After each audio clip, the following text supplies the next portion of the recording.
जय हिंद everyone, welcome to government exams funda. आज रहने वाला है पार्ट 2 ज्योग्राफी का। ऑलरेडी पार्ट 1 हमने अपलोड कर दिया था। अगर आपका गोल है CDS NDA CAPF exam clear करना, तो यहाँ पर ये वीडियो सीरीज आपके लिए बहुत ज़्यादा महत्वपूर्ण रहने वाली है, क्योंकि हम कवर करने वाले हैं एनसीईआरटी से रिलेटेड इंपॉर्टेंट फैक्ट्स और क्रक्स। साथ ही साथ कल आपको करंट अफेयर्स की वीडियो भी देखने को मिलेगी, तो चैनल के साथ में जुड़ जाइए। अक्सर ऐसा होता है कि एनसीईआरटी पढ़ते हुए बहुत सारी इंपॉर्टेंट चीजें होती हैं जिन्हें हम स्किप कर देते हैं, तो यहां पर उन्हीं चीजों के ऊपर फोकस रहेगा जहां से सीधे सीधे क्वेश्चन एग्जाम के अंदर आपके बन सकते हैं। ये जो आपकी वीडियो सीरीज रहने वाली है, या फिर इसके अलावा जो भी इंपॉर्टेंट पीडीएफ है वो आपको हमारी एप्लीकेशन के ऊपर मिल जाएंगी। जैसे हमने 45 डेज स्ट्रेटेजी प्लान शेयर कर दिया था सीडीएस का, जिसमें आपको मैंने टॉपिक वाइज लिस्ट भी दी थी। वो जो टॉपिक वाइज लिस्ट है वो भी आपको हमारी एप्लीकेशन के ऊपर मिल जाएगी। आप सीडीएस ओटीआईएमए कोर्स में जाएंगे, वहां पर डे वाइज प्लान आपको मिलेगा कि कैसे 45 डेज के अंदर आप एक एक टॉपिक कंप्लीट भी कर सकते हैं, उनको रिवाइज भी कर सकते हैं और यहां पर मॉक टेस्ट भी दे सकते हैं। फिर भी कहीं पर दिक्कत आती है तो ये हमारा व्हाट्सएप नंबर है जिसके थ्रू आप हमें कांटेक्ट करेंगे। तो चलिए बिना देर के करते हैं शुरू पार्ट 2। सबसे पहले आज हम बात करने वाले हैं टाइड की। देखिए, आपसे एक प्रश्न ना सीधा सीधा पूछा जा सकता है कि हाईएस्ट टाइड दुनिया में आपको कहां पर देखने को मिलती है। तो ये आपको देखने को मिलेगी बे ऑफ फंडी में। नोवा स्कोटिया है प्रोविंस कनाडा में, वहां पर बे ऑफ फंडी में हाईएस्ट टाइड देखने को मिलती है। देखिए, टाइड आती किस वजह से है, ये जो पानी की मूवमेंट होती किस वजह से है, इसके पीछे जो मेन रीजन है ना, वो है मून और सन का ग्रेविटेशनल पुल, जिसकी वजह से ऐसा होता है। इसके अलावा एक और प्रश्न बन सकता है कि बे ऑफ फंडी में जो टाइड आती है वहां पर 24 घंटे के अंदर कितनी टाइड्स देखने को मिलती है। तो आंसर क्या रहेगा, 2 high tides and 2 low tides.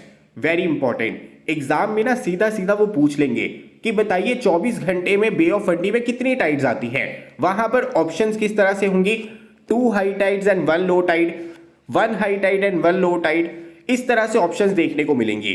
तो ध्यान में रखना, बे ऑफ फंडी में जो टाइड्स आती है ना, वहां पर 24 घंटे में आपको 2 हाई टाइड्स और 2 लो टाइड्स देखने को मिलती है। और बे ऑफ फंडी आपका कहां पर है, कनाडा में। सिंपल चीज। अभी टाइड आती किसकी वजह से है, मैंने आपको बताया मून और सन के ग्रेविटेशनल पुल की वजह से। जैसे मान लीजिए ये क्या है, आपका अर्थ है, ये आपका मान लीजिए मून है, ये आपका सन है। अभी जब अर्थ मून और सन एक ही लाइन में होते हैं, यानी एक दूसरे के पैरेलल होते हैं, तब कौन सी टाइड आती है, तब आती है स्प्रिंग टाइड। इसी तरह से मान लीजिए ये आपकी अर्थ है, ये आपका मून है और ये आपका सन है। अभी सन और मून आपके क्या हो गए, परपेंडिकुलर हो गए। तो जब सन और मून परपेंडिकुलर होते हैं ना, तब आपकी आती है नीप टाइड। अभी जब ये सेम सीक्वेंस में होंगे ना, तो ग्रेविटेशनल पुल ज्यादा होता है, तो उसकी वजह से हाई टाइड और लो टाइड का जो डिफरेंस होगा ना, वो भी ज्यादा होगा। तो ध्यान में रखना, जब सन मून अर्थ पैरेलल होते हैं एक दूसरे के, तब आपको स्प्रिंग टाइड देखने को मिलेगी। जब सन और मून जो है परपेंडिकुलर होते हैं, तब आपको नीप टाइड देखने को मिलेगी। इसके अलावा यहां पर ये जो पोजीशन है अर्थ मून सन के पैरेलल वाली, ये कब होती है, जब न्यू मून वाला दिन होगा, जब फुल मून वाला दिन होगा। तो ध्यान में रखना, जब न्यू मून होगा, फुल मून होगा, तब आपको कौन सी टाइड देखने को मिलेगी, स्प्रिंग टाइड देखने को मिलेगी। ये कुछ इंपॉर्टेंट चीजें हैं जो आपको यहां पर पता होनी चाहिए थी। और ये बहुत इंपॉर्टेंट है कि बे ऑफ फंडी में 24 घंटे में कितनी टाइड्स देखने को मिलती है। वहां पर 2 high tides and 2 low tides देखने को मिलेंगी, और वहां का जो टाइडल बल्ज होता है लगभग 15-16 मीटर का रहता है। तो चलिए आगे बढ़ते हैं। नेक्स्ट हम यहां पर बात करेंगे ओशियन करंट्स के बारे में। देखिए, यहां से एक प्रश्न ना एनडीए सीएपीएफ सीडीएस एग्जाम में जरूर देखने को बनता है कि बताइए इनमें से कौन सा कोल्ड करंट है और कौन सा आपका वार्म करंट है। तो ये सारे कोल्ड और वार्म करंट्स हम यहां पर कवर कर लेंगे और फिर कोई भी दिक्कत आपको नहीं आएगी। और ये भी हम कवर करेंगे एक छोटी ट्रिक के माध्यम से। हमारी ट्रिक क्या है, भारत पेट्रोलियम ने गोल्फ का वर्ल्ड कप कैलिफोर्निया में करवाया। कहां पर करवाया? कैलिफोर्निया में। यही हमारी यहां पर ये ट्रिक है। एक चीज ध्यान में रखना, यहां पर जितने भी इनिशियल्स आपको देखने को मिल रहे हैं ना, इनसे रिलेटेड जो करंट्स है वो कौन से है? कोल्ड करंट्स है। बाकी के आपके कौन से हो जाएंगे? वार्म करंट हो जाएंगे। तो एग्जाम में जब ऑप्शंस आएंगी ना, तो इनिशियल्स देख के भी आप अंदाजा लगा पाएंगे कि ये कोल्ड करंट है या फिर वार्म करंट है। जैसे एग्जांपल लेते हैं, यहां पर ये आपका क्या है? कैलिफोर्निया करंट है। तो यहां पर जो हमारी ट्रिक है, भारत पेट्रोलियम ने गोल्फ का वर्ल्ड कप कैलिफोर्निया में करवाया, तो यहां पर कैलिफोर्निया वर्ड आ रहा है और यहां पर ये जितने भी करंट्स है कोल्ड करंट है, तो कैलिफोर्निया करंट किस तरह का हो जाएगा? आपका कोल्ड करंट हो जाएगा। इसी तरह से आप यहां पर देखिए, हमारे पास में है W और C। अभी यहां पर जो W है ये किससे रिलेटेड है? ये है हमारा वेस्टर्न ऑस्ट्रेलिया करंट से। ये है हमारा वेस्टर्न ऑस्ट्रेलिया और यहां पर ये करंट भी किस तरह का है? ये है हमारा कोल्ड करंट। इसी तरह से हम यहां पर देखते हैं, हमारे पास में भारत पेट्रोलियम में P है, यहां पर आपको देखने को मिलेगा पेरू करंट। तो पेरू करंट भी किस तरह का हो जाएगा? कोल्ड करंट हो जाएगा। एक चीज ध्यान में रखना, जो आपका पेरू करंट है ना, इसे हम बोल्ट करंट भी कहते हैं। इसी तरह से आप यहां पर देखिए, बी से आपका है बेंगुला करंट, तो ये भी आपका क्या है? कोल्ड करंट है। बस यहां पर एक छोटी सी चीज है, बी से ना आपके दो करंट्स है, एक है बेंगुला करंट, एक है ब्राजीलियन करंट। ध्यान में रखना, जो ब्राजीलियन करंट है वो आपका वार्म करंट है और जो बेंगुला करंट है वो कोल्ड करंट है। इसके अलावा कहीं पर भी ओवरलैप आपको नहीं देखने को मिलेगा। सिर्फ ब्राजील और बेंगुला में डिफरेंस आपको पता होना चाहिए। जो बेंगुला करंट है वो आपका कोल्ड करंट है और जो आपका ब्राजीलियन करंट है वो आपका वार्म करंट है।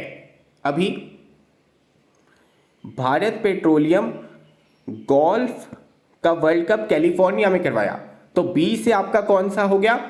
बेंगुला करंट हो गया, ये आपका क्या है? कोल्ड करंट है। पी से आपका पेरू करंट हो गया, ये आपका कौन सा है? कोल्ड करंट है। इसी तरह से जी से होता है ग्रीनलैंड करंट, कुछ यहां पर देखने को मिलता है, ये भी आपका क्या है? कोल्ड करंट है।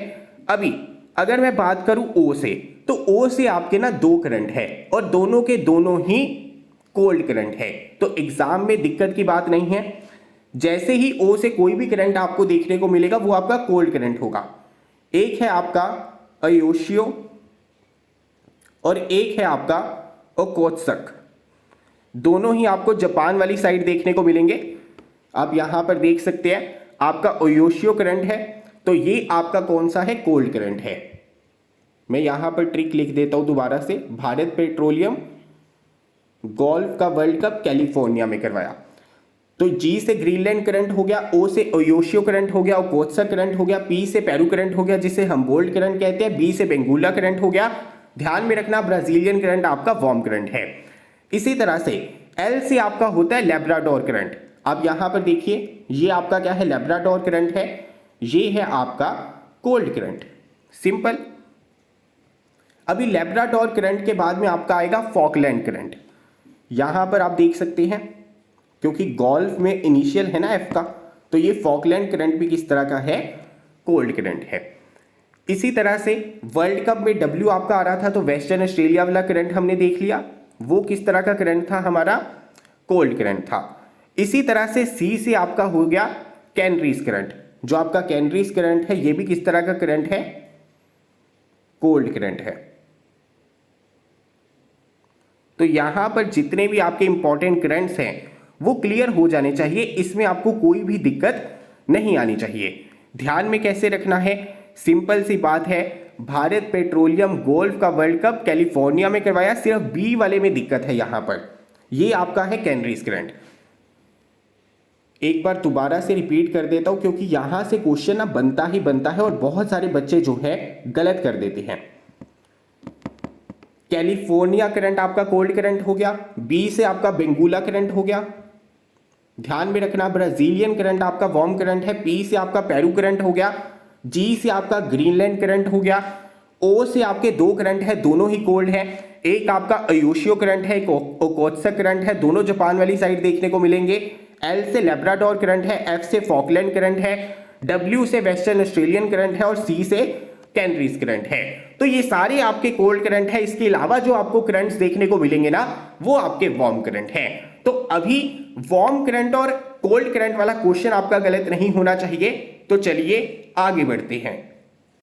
अभी आगे हम बात करेंगे कुछ इंपॉर्टेंट टर्म्स के बारे में, जिनमें से सबसे ज्यादा इंपॉर्टेंट है यहां पर अल्बेडो। सीधा सीधा पूछा जा सकता है एग्जाम के अंदर कि अल्बेडो आपका क्या होता है।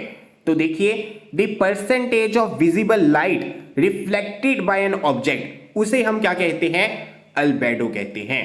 यानी कि जब लाइट जो है किसी ऑब्जेक्ट के थ्रू रिफ्लेक्ट होती है ना, उसकी परसेंटेज मेजर करने के लिए उसे हम अल्बेडो कहते हैं। जैसे मान लीजिए अगर 100% लाइट रिफ्लेक्ट हो गई तो अल्बेडो कितना हो जाएगा? 1 हो जाएगा।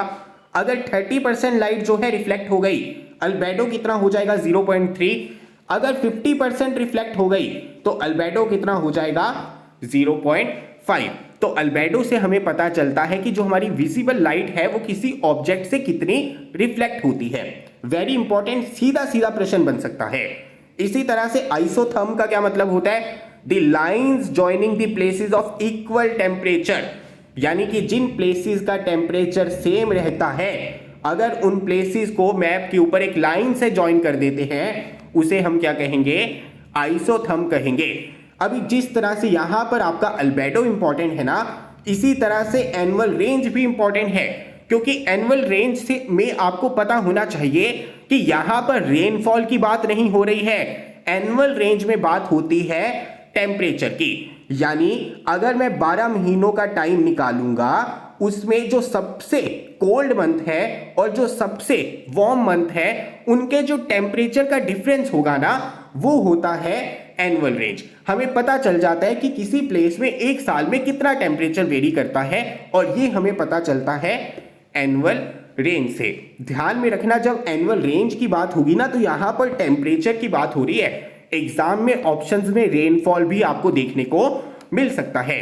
सिंपल चीज, 12 महीनों में जो सबसे कोल्ड महीना है और सबसे गर्म महीना है, उस टेम्परेचर के डिफरेंस से हमें एनुअल रेंज का पता चलता है। इसी तरह से इंसोलेशन की बात करेंगे तो इंसोलेशन का मतलब क्या होता है कि जो solar radiation, incoming solar radiation होती है जो अर्थ के ऊपर गिरती है ना, उसे हम इंसोलेशन कहते हैं। तो यहां पर इसे अभी आप मैच कर सकते हैं। बिल्कुल, यहां पर जो फर्स्ट वाला है ये आपका मैच हो जाएगा सी के साथ में, सेकंड वाला आपका मैच हो जाएगा डी के साथ में, थर्ड वाला आपका मैच हो जाएगा बी के साथ में, और लास्ट वाला आपका मैच हो जाएगा ए के साथ में। यहां पर जो एनुअल रेंज है और अल्बेडो है, इसके बारे में पता होना चाहिए। कई बार एग्जाम में ना सीधा प्रश्न बनेगा कि बताइए 100% लाइट जो है रिफ्लेक्ट हो गई तो अल्बेडो कितना होगा? 0 होगा, 1 होगा, 10 होगा, 100 होगा? तो आप बता सकते हैं अगर 100% लाइट रिफ्लेक्ट हो रही है, अल्बेडो हो जाएगा 1। 50% रिफ्लेक्ट हो रही है तो अल्बेडो कितना हो जाएगा? 0.5। और एनुअल रेंज की बात करेंगे तो यहां पर बात होगी टेम्परेचर की, ना कि रेनफॉल की। तो यहां पर बहुत सारे बच्चों को दिक्कत आती है। तो चलिए आगे बढ़ते हैं। नेक्स्ट हम यहां पर बात करेंगे एक और इंपॉर्टेंट क्वेश्चन के बारे में, स्ट्रक्चर ऑफ एटमॉस्फेयर। उसकी कुछ इंपॉर्टेंट लेयर्स है जिनके बारे में आपको पता होना चाहिए। बिल्कुल बेसिक सी चीज है और यहां पर गलती की गुंजाइश नहीं है। इसे देखने से पहले मैं आपको इन्फॉर्म कर देना चाहता हूं, CAPF, FCAT, CDS के जितने भी कोर्सेज हैं इनके ऊपर 40% एक्स्ट्रा ऑफ है। मैंने कल भी इन्फॉर्म किया था, और यहां पर ये ऑफर लिमिटेड पीरियड के लिए है और आज ये आपका खत्म हो जाएगा। अगर आप CAPF की टेस्ट सीरीज में एनरोल करना चाहते हैं, FCAT की टेस्ट सीरीज में एनरोल करना चाहते हैं, CDS GS कोर्सेज ज्वाइन करना चाहते हैं, या फिर कोई भी कोर्स ज्वाइन करना चाहते हैं, तो यहां पर हर एक कोर्स के ऊपर 40% एक्स्ट्रा ऑफ मिलेगा। इवन करंट अफेयर्स के ऊपर भी। एप्लीकेशन का नाम है गवर्नमेंट एग्जाम्स फंडा, और जितने भी कोर्सेज हैं प्राइस इफेक्टिव है, बहुत कम चार्जेस यहां पर रहेंगे। उसके ऊपर भी 40% एडिशनल ऑफ है। तो यहां पर हमारी एप्लीकेशन के ऊपर जाइए और जो भी चीज आपको चाहिए, जिस भी पोर्शन में दिक्कत आ रही है, इंग्लिश में दिक्कत आ रही है तो उसके कोर्स को ज्वाइन कर सकते हैं, मैथ्स में दिक्कत आ रही है तो मैथ्स के कोर्स को ज्वाइन कर सकते हैं। तो यहां पर सारी चीजें आपको मिल जाएंगी। अभी हम यहां पर बात करेंगे स्ट्रक्चर ऑफ एटमॉस्फेयर की। देखिए एटमॉस्फेयर की कुछ लेयर्स हैं जिनके बारे में आपको पता होना चाहिए। एक इंपॉर्टेंट चीज है, यहां पर देखिए नीचे क्या है, टेम्परेचर है, ये क्या है, एल्टीट्यूड है। अभी आपको यहां पर एक चीज ध्यान में रखनी है कि हाइट बढ़ने के साथ में टेम्परेचर आपका चेंज कैसे हो रहा है, इंक्रीज हो रहा है या फिर डिक्रीज हो रहा है। जैसे सबसे पहले आप यहां पर देखिए, आपके पास में है ट्रोपोस्फेयर, तो यहां पर आप पाएंगे कि जैसे आपकी हाइट इंक्रीज हुई टेम्परेचर आपका कम हो गया। लेकिन यहां पर जो स्ट्रेटोस्फेयर है इसमें उल्टा है, जैसे जैसे हाइट इंक्रीज हो रही है टेम्परेचर भी इंक्रीज हो रहा है। यानी कि ट्रोपोस्फेयर में क्या होता है, हाइट इंक्रीज होने के साथ में टेम्परेचर आपका डिक्रीज होता है। लेकिन स्ट्रेटोस्फेयर में क्या होता है, हाइट इंक्रीज होने के साथ में टेम्परेचर आपका डिक्रीज होता है। उसके बाद में मीजोस्फीयर आ जाती है, यहां पर दोबारा से सेम चीज है, हाइट इंक्रीज होने के साथ में टेम्परेचर आपका डिक्रीज होता है। लेकिन दोबारा से आप देखिए एक बार मीजोपॉज आ जाता है, उसके बाद में थर्मोस्फेयर एक्सोस्फेयर आता है, तो यहां पर भी हाइट इंक्रीज होने के साथ में टेम्परेचर आपका इंक्रीज होता है। तो पहली चीज तो आपको यहां पर यह पता होनी ही चाहिए, अगर ट्रोपोस्फेयर की बात करेंगे तो हाइट बढ़ेगी टेम्परेचर कम होगा, स्ट्रेटोस्फेयर की बात करेंगे तो हाइट बढ़ेगी और टेम्परेचर भी बढ़ेगा, मीजोस्फेयर की बात करेंगे तो हाइट बढ़ेगी और टेम्परेचर आपका कम होगा। इसी तरह से आप बाहर वाली लेयर्स में चले जाएंगे, थर्मोस्फेयर, एक्सोस्फेयर, स्पेस की तरफ चले जाएंगे, तो यहां पर हाइट बढ़ने के साथ में टेम्परेचर आपका बढ़ता है, इंक्रीज होता है, सिंपल सी चीज। अभी अगर हम बात करेंगे ट्रोपोस्फेयर की, तो यहां पर आपको क्या पता होना चाहिए कि ट्रोपोस्फेयर की जो हाइट है लगभग 13 किलोमीटर तक रहती है ऑन एवरेज। इसके अलावा जो आपके डस्ट पार्टिकल्स है ना, जो आपके डस्ट पार्टिकल्स हैं, वाटर वेपर्स हैं, वो सारी चीजें आपको ट्रोपोस्फेयर के अंदर ही देखने को मिलती है। यानी जितनी भी एटमॉस्फेरिकल डिस्टर्बेंसेस हैं वो आपको ट्रोपोस्फेयर में देखने को मिलेंगी। उसके बाद में आपका आ जाएगा ट्रोपोपॉज। ट्रोपोपॉज कब आता है, जब हाइट बढ़ने के साथ में टेम्परेचर आपका चेंज नहीं होता है, लगभग कांस्टेंट सा यहां पर आपका टेम्परेचर रहता है। इसके बाद में आपको स्ट्रेटोस्फेयर देखने को मिलेगी। स्ट्रेटोस्फेयर की खासियत क्या है कि यहां पर ओजोन लेयर आपको देखने को मिलती है।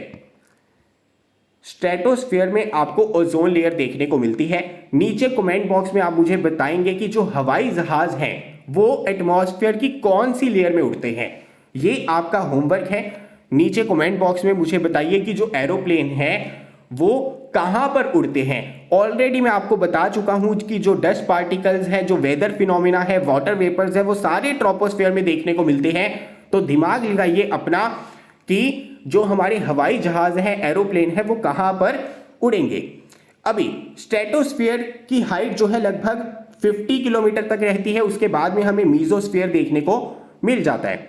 अभी मीजोस्फेयर के बाद में हमें आइनोस्फेयर देखने को मिलेगा। देखिए आइनोस्फेयर में क्या होता है कि वहां पर जो हमारे चार्ज पार्टिकल्स होते हैं ना, उसकी वजह से आपके आयंस बन जाते हैं। अभी यहां पर आपकी जो रेडियो वेव्स है वो रिफ्लेक्ट होती है।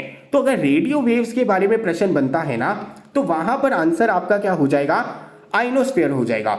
इसके अलावा आइनोस्फेयर है ना, जो उसकी एक फिक्स्ड हाइट नहीं है, क्योंकि आइनोस्फेयर हम उस लेयर को कह रहे हैं जहां पर सोलार रेडिएशन आएगी, पार्टिकल्स आपके टूटेंगे, आयंस हमें देखने को मिलेंगे, तो यहां पर इसकी लेंथ वेरी करती है।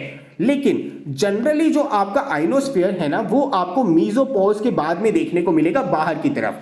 लगभग 80 से 400 किलोमीटर के बीच में ही आइनोस्फेयर आपको देखने को मिलता है। अभी थर्मोस्फेयर के बाहर वाली जो हमारी लेयर होती है उसे हम क्या कहेंगे, एक्सोस्फेयर कहेंगे। तो यहां पर कुछ इंपॉर्टेंट चीजें थी। सबसे पहले आपको यही पता होना चाहिए था कि हाइट के साथ में टेम्परेचर किस तरह से वेरी होता है।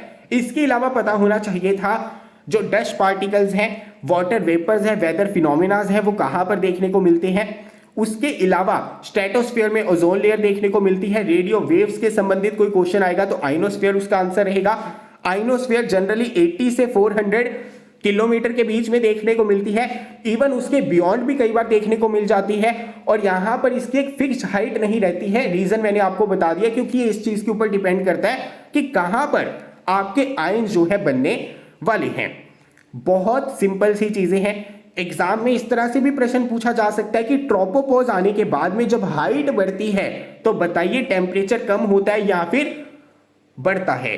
तो ये चीजें आपको पता होनी चाहिए कि ट्रोपोस्फेयर में हाइट के साथ में टेम्परेचर कम होगा, स्ट्रेटोस्फेयर में हाइट के साथ में टेम्परेचर इंक्रीज होगा, मीजोस्फेयर में हाइट के साथ में टेम्परेचर कम होगा, उसके बियॉन्ड अगर आप जाएंगे मीजोपॉज के तो वहां पर हाइट के साथ में दोबारा से टेम्परेचर आपका इंक्रीज होता जाता है। तो चलिए आगे बढ़ते हैं। नेक्स्ट हम यहां पर बात करेंगे एटमॉस्फेयर के अंदर जो गैसेस होती है उनकी परसेंटेज क्या रहती है उसके बारे में। देखिए आप सभी को पता है कि 78% नाइट्रोजन रहती है हमारी जो एटमॉस्फेयर है उसमें, लेकिन यहां पर जो इनका सीक्वेंस है बहुत ज्यादा इंपॉर्टेंट है और बहुत बार यहां पर प्रश्न पूछा जा चुका है और बच्चे हर बार गलत कर देते हैं क्योंकि उन्हें नाइट्रोजन का पता है 78%, ऑक्सीजन का पता है लेकिन उसके बाद में नहीं पता, तो वहां पर कंफ्यूजन हो जाती है। तो ध्यान में रखना एटमॉस्फेयर के अंदर अगर हम गैसेस की बात करेंगे तो नाइट्रोजन 78% है, ऑक्सीजन लगभग 21% है, देन नंबर आता है आर्गन का, देन नंबर आता है कार्बन डाइऑक्साइड का, देन नंबर आता है नियॉन का, फिर आता है हीलियम का, फिर उसके बाद में क्रिप्टो और जेनन देखने को मिलेगा और देन आपका हाइड्रोजन। ये सीक्वेंस बहुत ज्यादा इंपॉर्टेंट है। ऑप्शंस में इनमें से किसी के बारे में भी दिया जा सकता है। आपको कह देंगे नाइट्रोजन है, कार्बन डाइऑक्साइड है, नियॉन है, हीलियम है, अरेंज कीजिए। तो वहां पर आपको पता होना चाहिए अगर एटमॉस्फेयर के अंदर गैसेस की बात करेंगे तो यहां पर नाइट्रोजन की मात्रा सबसे ज्यादा है, देन ऑक्सीजन, देन आर्गन, उसके बाद में कार्बन डाइऑक्साइड, नियॉन, हीलियम की बात आती है, देन क्रिप्टो, जेनन और आपका हाइड्रोजन। अभी ये बहुत ज्यादा इंपॉर्टेंट है, पाइरोक्सिन के ऊपर ना सीधा सीधा प्रश्न पूछा जा सकता है। देखिए कुछ हमारे ना इंपॉर्टेंट मिनरल्स होते हैं जिनसे अर्थ की क्रस्ट बनी हुई है, उनके बारे में पता होना चाहिए। आपसे पूछ लेंगे कि पाइरोक्सिन के अंदर क्या देखने को मिलता है, क्योंकि हमें पता है कि जब हम अर्थ की क्रस्ट की बात करते हैं ना तो ज्यादातर हमें सिलिका और ऑक्सीजन यानी सिलिकॉन और ऑक्साइड के बारे में पता होता है, SiO2 के बारे में पता होता है, लेकिन उसके अलावा कुछ मिनरल्स हैं जिसमें कैल्शियम, एल्यूमिनियम, मैग्नीशियम ये सारी चीजें देखने को मिलती हैं। तो यहां पर आपको पता होना चाहिए कि पाइरोक्सिन इसके अंदर कौन से एलिमेंट देखने को मिलते हैं। तो यहां पर कैल्शियम देखने को मिलेगा, एल्यूमिनियम देखने को मिलेगा, मैग्नीशियम देखने को मिलेगा, आयरन देखने को मिलेगा और सिलिका देखने को मिलेगा। अगर पाइरोक्सिन की बात करें जो हमारी अर्थ की क्रस्ट है ना उसका 10% पाइरोक्सिन से बना है। इसके अलावा पाइरोक्सिन जनरली आपको कहां पर देखने को मिलेगा, जो हमारे मीटियोराइट्स होते हैं ना उसमें। एग्जाम में सीधा सीधा प्रश्न बनेगा कि बताइए मीटियोराइट्स जो होते हैं वहां पर इनमें से कौन सा मिनरल देखने को मिलता है, तो आप क्या कहेंगे, पाइरोक्सिन। इसके अलावा आपसे पूछ लिया जाएगा कि पाइरोक्सिन में क्या होता है, तो आपको पता होना चाहिए calcium, aluminium, magnesium, iron, silica होता है और यहां पर इसका कलर क्या होता है, ग्रीन या फिर ब्लैक। Very very important. देखिए मिनरल्स आपके बहुत सारे हैं लेकिन जो इंपॉर्टेंट वाले हैं ना एनडीए, सीडीएस, सीएपीएफ के लिए उनको मैं यहां पर डिस्कस करने वाला हूं। इसके अलावा फेल्ड्स्पा की बात करेंगे तो यहां पर इसमें सिलिकॉन और ऑक्सीजन तो आपको जरूर देखने को मिलेगा। इसके अलावा जो फेल्ड्स्पा होता है ना इसकी अलग अलग टाइप्स होती है जिसमें सोडियम, पोटेशियम, कैल्शियम, एल्यूमिनियम भी देखने को मिलता है। अभी ये इंपॉर्टेंट क्यों है, क्योंकि अर्थ की क्रस्ट का लगभग 50% हिस्सा जो है फेल्ड्स्पा से बना है। तो एग्जाम में अगर प्रश्न पूछ लिया गया कि बताइए अर्थ की क्रस्ट कौन से मिनरल से बनी हुई है सबसे ज्यादा या फिर जिसका रोल 50% से भी ज्यादा है, तो उसका आंसर क्या होगा, फेल्ड्स्पा होगा। और फेल्ड्स्पा किससे बना है, सिलिकॉन और ऑक्सीजन से। अलग अलग टाइप्स होती हैं जिसमें आपको सोडियम, पोटेशियम, कैल्शियम, एल्यूमिनियम भी देखने को मिलेगा। ग्लास मेकिंग में इसका बहुत ज्यादा यूज होता है, सिरामिक्स में बहुत ज्यादा यूज होता है जहां पर आर्टिकल्स मोल्ड करके बनाए जाते हैं, हीट किया जाता है, उन्हें रीमोल्ड किया जाता है, ठंडा किया जाता है। इसी तरह से इनका कलर जो है लाइट क्रीम से सैल्मन पिंक कलर होता है। तो यहां पर कलर इंपॉर्टेंट है। देखिए आपको मैंने दो इंपॉर्टेंट मिनरल्स बताए हैं, इनके बारे में आपको पता होना ही चाहिए। फेल्ड्स्पा की बात करेंगे तो अर्थ की क्रस्ट का 50% हिस्सा जो है फेल्ड्स्पा से बना है, जिसमें इंपॉर्टेंट कॉन्स्टिट्यूएंट क्या है, सिलिकॉन है, ऑक्सीजन है। उसके अलावा बात करेंगे तो सोडियम, पोटेशियम, कैल्शियम, एल्यूमिनियम देखने को मिलता है। इसका कलर क्या होता है, लाइट क्रीम से लेकर सैल्मन पिंक कलर। और ग्लास मेकिंग के अंदर इसका ज्यादा यूज होता है। इसी तरह से पायरोक्सिन के बारे में पता होना चाहिए, वहां पर कैल्शियम, एल्यूमिनियम, मैग्नीशियम काफी ज्यादा इंपॉर्टेंट है और उसका कलर क्या होता है, ग्रीन और ब्लैक होता है। और यहां पर ये आपको कहां पर देखने को मिलेगा, सबसे ज्यादा मीटियोराइट्स के अंदर। तो ये कुछ इंपॉर्टेंट मिनरल्स हैं, इंपॉर्टेंट चीजें हैं जिनके बारे में आपको पता होना चाहिए था। अभी के लिए विराम लेता हूं। इस वीडियो की पीडीएफ आपको हमारी एप्लीकेशन के ऊपर मिल जाएगी और एप्लीकेशन के ऊपर जाइए, टेस्ट सीरीज में एनरोल कीजिए CAPF, CDS, FCAT के लिए। मिलता हूं अगली वीडियो के साथ में। जय हिंद।